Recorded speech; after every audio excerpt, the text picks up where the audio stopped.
the limitless extension of aesthetic reason to every sphere of life. The aim, as it were, to maximise beauty.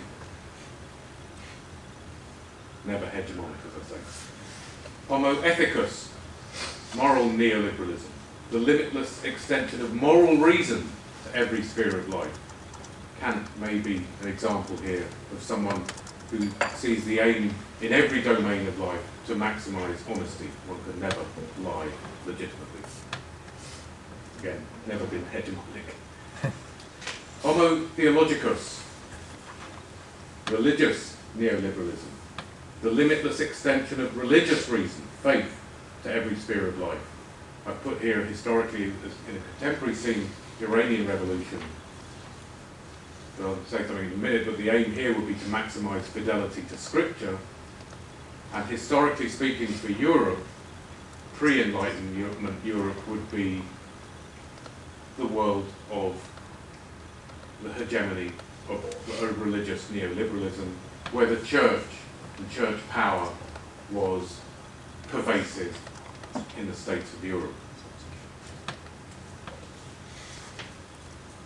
Well, are there any more? Any more for any more? And here comes Plato's biggest wave. The one that has surged through the centuries. Centuries of laughter. The joke ambition of what we call the philosopher.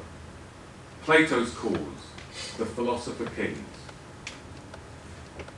This conception was, in Plato's case, as I've suggested, problematically cognitivist. It implies and expects the ruler to possess peculiar and distinctive knowledge of the essence of everything empirical. And as I've indicated, this conception is no longer unproblematic. And in the last 100 years or so, there has been a marked acceleration in what one might call a deconstructive turn in philosophy, which exposes and turns away from cognitivism in philosophy.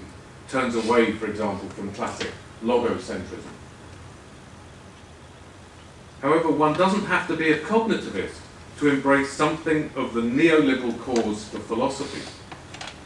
Even the most radical non-cognitivist, like Nietzsche, can hope to see the limitless extension of philosophical reason to every sphere of life. Can hope to see philosophers, what he calls very carefully and beyond the dominant philosophical institutions of his day, actual philosophers to rule. So here we have then a final version, Homo philosophicus, a philosophical neoliberalism, the limitless extension of philosophical reason to every sphere of life. Plato, Nietzsche and beyond. The aim to maximise what?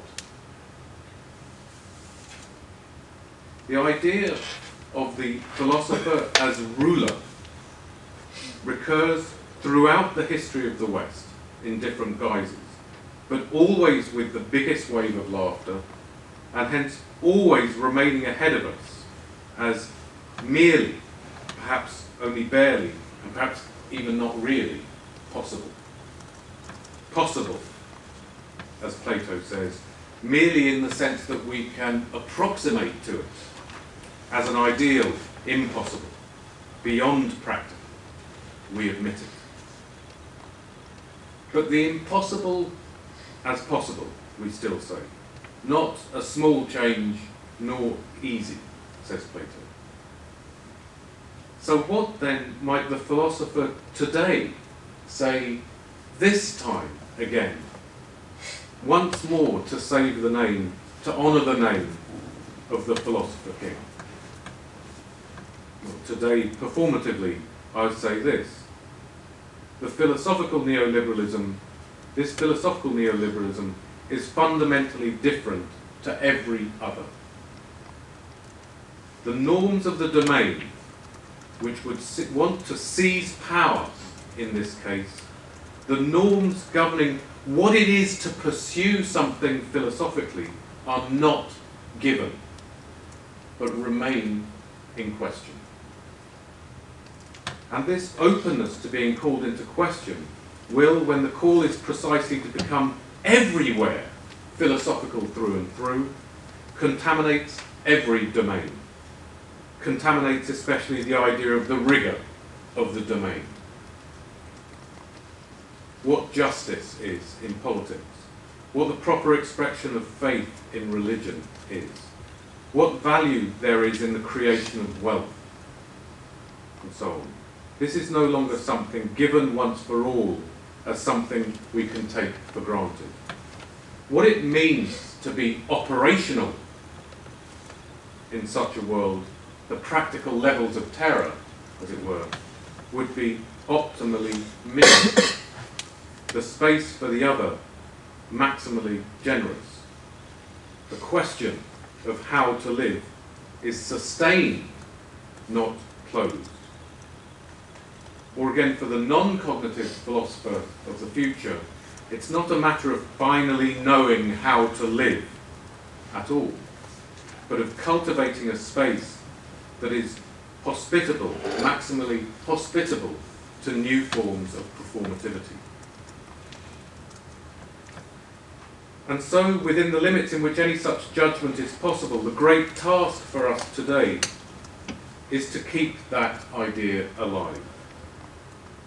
And it belongs most unremittingly as a task to those participants for whom the idea of finally having done with the question of how to live is experienced most intensely or most keenly as something to resist. It will belong then to what Nietzsche called and wanted to call actual philosophers, whatever they are actually called.